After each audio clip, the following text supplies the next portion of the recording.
lot of folks over 65 do not lose their step because they let themselves go. They lose their strength while living perfectly disciplined lives, doing exactly what they have always believed was right.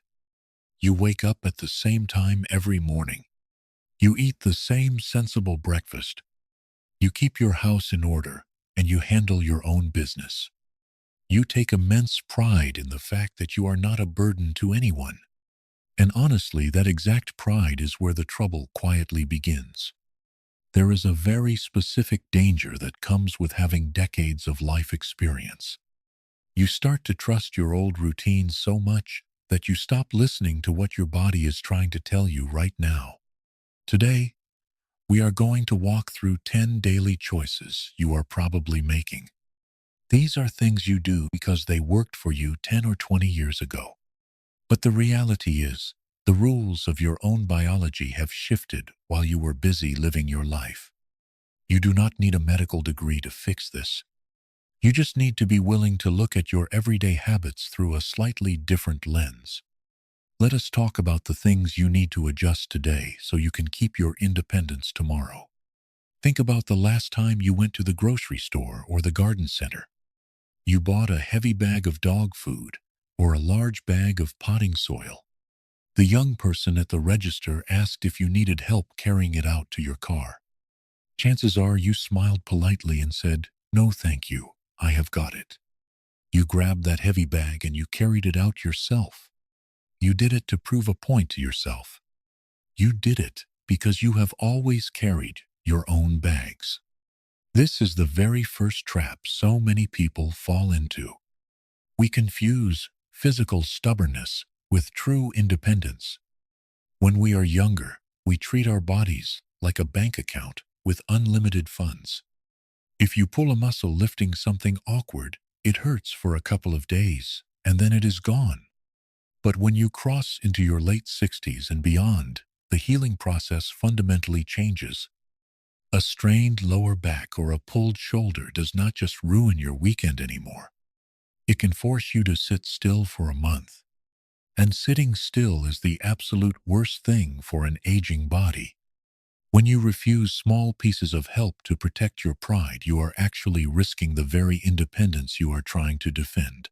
True independence is not about proving you can still lift 50 pounds. True independence is about preserving your joints and your energy so you can still walk through the park next year. Let the kid carry the heavy bag. Save your strength for the things that actually bring you joy. Now let us look down at your feet. Somewhere in your closet or sitting right by the front door, you have a favorite pair of walking shoes. You have had them for years. They are broken in perfectly. They slip on easily, and they feel as comfortable as an old friend.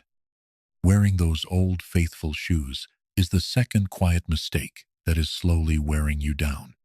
You see, when shoes get that comfortable, it means the internal structure is completely gone. The foam has compressed into nothing. The arch support has flattened out. As we age, the natural padding on the bottom of our feet begins to thin out. That is just a normal part of the process. Your body relies more and more on your footwear to absorb the shock of walking on hard floors and concrete sidewalks. When you wear those soft old shoes, every single step sends a tiny shockwave straight up your heel into your knees and right up into your lower back. You might wake up with stiff knees or a dull ache in your hips and assume it is just old age catching up with you. But a lot of the time, it is not just age. It is the fact that you are walking on flat tires. You do not need to accept that daily ache as normal. Sometimes the difference between a good day and a bad day is simply a new pair of supportive shoes that actually do the work. Your natural foot padding cannot do anymore. This brings us to a very quiet shift that happens inside the house, usually right around the middle of the afternoon. You are sitting in your favorite chair, reading or watching a program, and you suddenly feel a wave of fatigue wash over you. Your head feels a little heavy. You feel a bit sluggish. The immediate thought is usually that you need a cup of coffee or maybe just a short nap. But very often your body is not asking for sleep. It is begging for water. Relying on your natural sense of thirst is the third major mistake. When you were 30, if your body needed water, your brain sent a very loud and clear signal. Your mouth got dry and you felt genuinely thirsty. But one of the quietest changes in human biology as we get older is that our thirst mechanism simply stops working as well as it used to. The alarm bell gets muffled. By the time you actually feel thirsty, your body is already running on a significant deficit. Water is the oil in the engine of your body. It keeps your blood volume where it needs to be so your heart does not have to work as hard. It keeps your joints lubricated. It helps your kidneys flush out the things you do not need. When you do not drink enough water, your blood pressure can fluctuate when you stand up, making you feel slightly dizzy. And because the thirst signal is weak, you might mistake that dizziness for a medical problem when it is really just a hydration problem. Do not wait for your mouth to get dry. Make drinking water a quiet habit rather than a response to an emergency. Let us transition from what you are drinking to what you are putting on your plate. This is a big one. Think about the rules of healthy eating you learned back in the 1980s and 90s. Back then, everything was about cutting fat and eating small, light meals. A lot of folks over 65 still eat like they are trying to fit into a diet plan from 30 years ago. A piece of toast for breakfast. Maybe a small salad for lunch. It feels clean and sensible. But holding on to that outdated dietary rule is the fourth mistake, and it has severe consequences for your physical strength. Here is what happens as the calendar turns. Your body becomes much less efficient at processing food into muscle. When you are 20, your body eagerly takes whatever protein you give it and builds muscle tissue. When you are 70, your body is much more stubborn. It requires a significantly higher amount of protein just to maintain the muscle you already have. If you eat a very light diet of mostly carbohydrates and vegetables because it feels easier on your stomach, your body will quietly start breaking down your own muscle tissue to get the amino acids it needs to function. This process is so slow you will not notice it in the mirror. You will notice it when the lid of the jar suddenly seems harder to open. You will notice it when getting out of a low chair requires you to push off with both arms. You are not just getting weak because you are getting older. You might be getting weak because you are underfeeding your muscles. You do not need to eat huge, heavy steaks if you do not want to. But you do need to consciously find ways to add high-quality building blocks to every single meal. An extra egg in the morning, a spoonful of Greek yogurt, some fish or chicken or beans. Your body is trying to hold on to its strength, and you have to give it the raw materials to do the job. Let us talk about how you move through your own house. You know every inch of your home. You know exactly how many steps it takes to get from the kitchen sink to the living room couch. And because you know it so well, you probably do not notice a very subtle habit you have developed over the last few years. As you walk down the hallway, your fingers might lightly brush against the wall. When you walk past the dining table, you might rest your hand on the back of the chair for just a second. You are not leaning heavily on these things. You are just grazing them as you pass by. This is called furniture surfing or wall walking. It feels completely harmless and natural. But letting this become an invisible habit is the fifth mistake that quietly undermines your future mobility. When we are younger, our bodies have a very sharp internal GPS. It is a system that tells our brain exactly where our feet are in space without us having to look down. As we get older, that internal GPS naturally gets a little bit fuzzy. The signals from the nerves in your ankles and feet do not travel to your brain quite as fast as they used to. By lightly touching the furniture as you walk, you are giving your brain a shortcut. You are using your hands to tell your brain where you are, so your feet and your core muscles do not have to do the heavy lifting of keeping you balanced. It is a very clever adaptation from your body, but there is a major catch. Balance is a use it or lose it system. The more you rely on the sofa and the wall to orient yourself, the less your internal balance system has to work. And over time, that system goes to sleep. You do not want to realize your balance is fading only when you step out into an open parking lot where there is no furniture to touch. The fix is not to put yourself in danger or try to walk on a tightrope. The fix is simply to become aware of your hands. When you are in a safe, clear space in your home, try to walk down the hallway without touching the walls. Let your body remember how to balance itself. Give your nervous system a reason to stay awake. Now think about how you feel when you first wake up in the morning. You swing your legs over the edge of the bed, and those first few steps to the bathroom are stiff. Your knees feel tight. Your hips might have a dull ache. The natural human instinct when something hurts is to protect it. So you might decide to take it easy for the rest of the day. You sit down in your comfortable chair and you stay there because sitting does not hurt. Protecting your stiff joints by keeping them completely still is the sixth mistake. And it is one of the most common misunderstandings about how the human body ages. We tend to think of our joints like the metal hinges on an old door. We assume that the more we use them, the faster they will wear out and squeak. But human joints do not work like metal hinges. They work much more like a sponge. The cartilage inside your knees and your hips does not have its own direct blood supply. It gets all of its nutrients and oxygen from the fluid that surrounds the joint. When you sit completely still, that fluid just sits there doing nothing.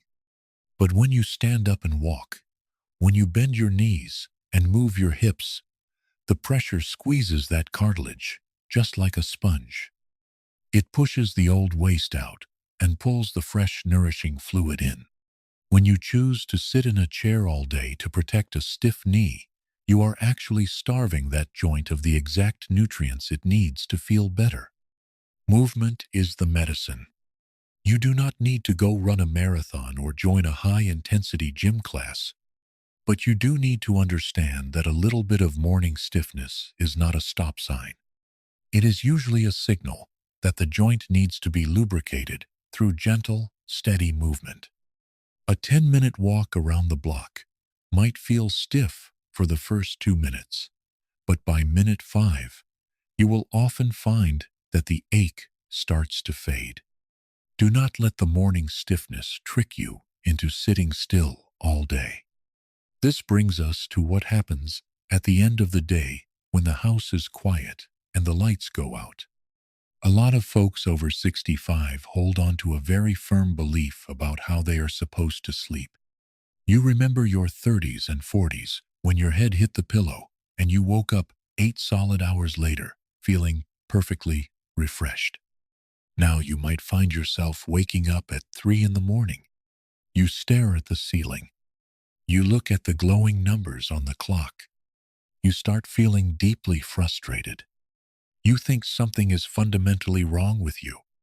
Fighting against the natural changes in your sleep architecture is the 7th mistake. And the stress it causes is often much worse than the lack of sleep itself. Your brain does not sleep the exact same way at 70 as it did at 40. The cycles change. The amount of deep, heavy sleep naturally decreases, and your sleep overall becomes lighter. This means you are much more easily woken up by a small noise outside, or a slight change in room temperature, or simply the need to use the bathroom. But here is the critical part that most people miss. Waking up in the middle of the night does not automatically mean your sleep is broken or that your health is failing. It is a very normal variation of an aging brain. The mistake happens when you stay in bed, tossing and turning, letting the frustration build up. You start doing the math in your head, calculating how tired you are going to be tomorrow. That anxiety triggers a stress response in your body that guarantees you will not fall back asleep.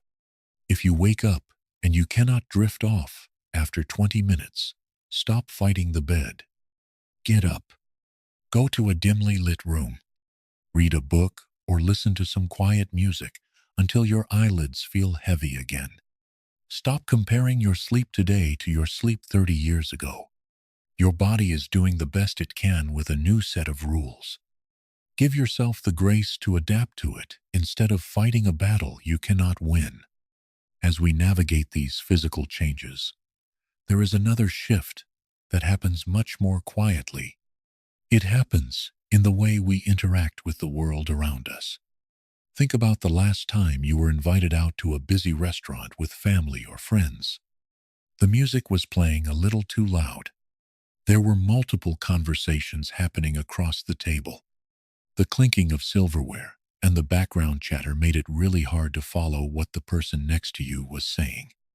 You might have nodded and smiled, but internally you just felt exhausted by the effort of trying to keep up. The next time an invitation like that comes around, you might politely decline. You say you prefer the quiet of your own home, withdrawing from the noisy, complicated world, because it feels like too much work is the eighth mistake. It is incredibly tempting to shrink your world down to just your living room and a few familiar places. It feels peaceful. There is no strain. But human brains are not designed for perfect peace. They are designed to solve problems and process complex information. When you are sitting in a noisy room, trying to focus on one voice while ignoring the background noise, your brain is getting a massive workout. It is exercising its cognitive filtering system. When you decide to stay home to avoid that frustration, you are giving your brain permission to stop trying. Over time, if you only expose yourself to quiet, controlled environments, your brain loses the ability to process complex sounds and social cues. It is a slow fade that feels like you are just choosing comfort. You might even blame it entirely on your hearing, thinking your ears are just getting old. And while your hearing might be changing, the bigger issue is that your brain is losing its practice. The friction of the outside world, the noise, the overlapping conversations, the unpredictability of other people, that is the exact friction your brain needs to stay sharp. Do not let the slight discomfort of a crowded room convince you to retreat into a silent house. The effort it takes to engage is exactly what keeps your mind resilient and connected to the people you love. Let us move to something that happens not in your legs or your stomach, but in your conversations. Particularly the conversations you have with your doctor or even just with your friends over a cup of coffee. You go in for a routine checkup, or you are sitting around a table chatting. You mention a lingering ache in your shoulder or a strange new fatigue that always seems to hit you around 10 in the morning. The person across from you nods sympathetically and says, "Well, we are not getting any younger, are we?" You nod back and you agree. Accepting every new discomfort as just a normal, inevitable part of getting older is the ninth mistake. And it is perhaps one of the most dangerous traps because society actively encourages you to fall into it. We use the phrase getting old as a blanket excuse for almost everything. It becomes a convenient rug to sweep all of our physical complaints under. But here is the reality of human biology. Yes, your body changes. Your skin thins and your joints might not glide as smoothly as they did in your 20s. But being 68 or 74 does not automatically mean you are supposed to feel terrible all the time. Sometimes, that sudden morning fatigue has absolutely nothing to do with your age. It might be a simple vitamin deficiency because your stomach acid has changed and you are not absorbing nutrients the same way.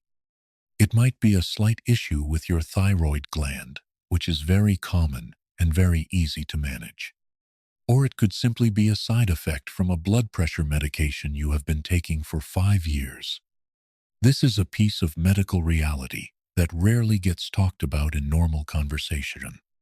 As you age, your liver and your kidneys process chemicals at a slightly different speed. A medication dosage that was absolutely perfect for you at age 60 might suddenly be too strong for you at age 70 because your body is clearing it out of your system more slowly. The medication starts to build up, and suddenly you feel dizzy or exhausted. If you just assume that dizziness is because you are getting old, you will never ask the doctor to adjust the dose. When you normalize feeling bad, you rob yourself of the chance to fix things that are entirely fixable. Age is just a number on your medical chart. It is a risk factor for certain things, but it is not a diagnosis. Do not let anyone, including yourself, tell you that daily suffering is just your new normal. You always have the right to ask why you feel different, and you have the right to look for a solution. This brings us to the final point. We have arrived at the 10th mistake. It is the heaviest mistake to carry, and you carry it entirely in your mind. It is the quiet, daily habit of constantly comparing what you can do today to what you could do 20 years ago. It happens to almost everyone. You go out to the yard on a beautiful Saturday afternoon. You used to be able to pull weeds, lay down fresh mulch, and trim the hedges for 4 hours straight without even breaking a sweat. Today, after 45 minutes, your lower back is screaming and your knees are shaking. You have to stop and sit down on the porch. As you sit there wiping your forehead, a quiet sense of disappointment washes over you. You look at the unfinished yard, and you feel like you are failing. You feel a sense of loss for the person you used to be. Measuring your current self against a ghost of your past self is a losing game. It steals the joy right out of your present life. Think about a man who has lived in upstate New York his entire life. Every winter for 40 years, he went out with a heavy metal shovel and cleared his entire driveway in the freezing cold before breakfast. It was a point of pride. Now he is 72, and the heavy snow feels like concrete.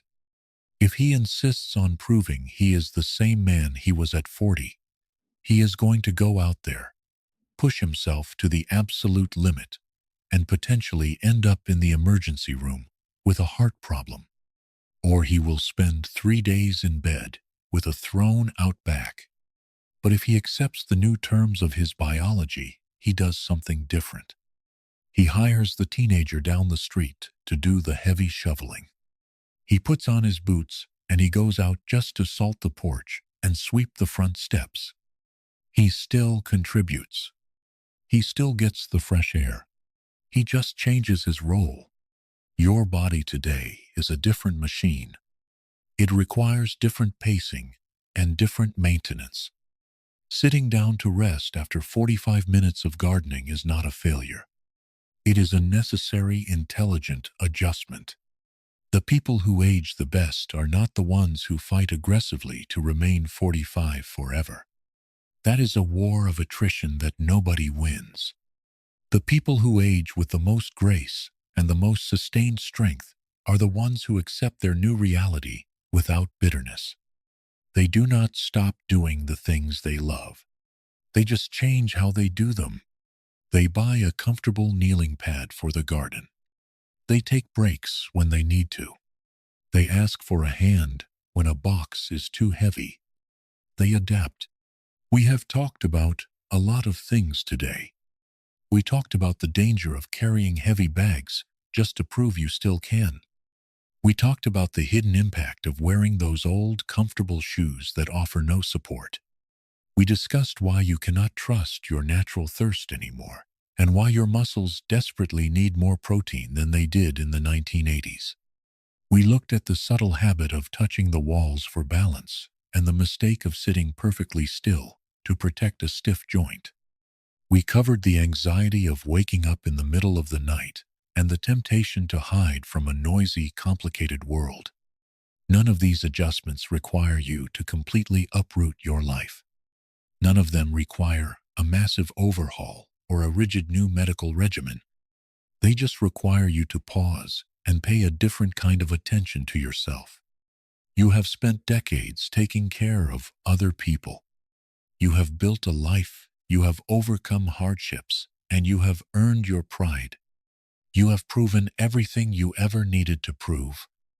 Now it is time to direct that same deep attention and care toward your own biology. True independence, as you get older, is not about stubbornly doing everything the hard way just to show you can.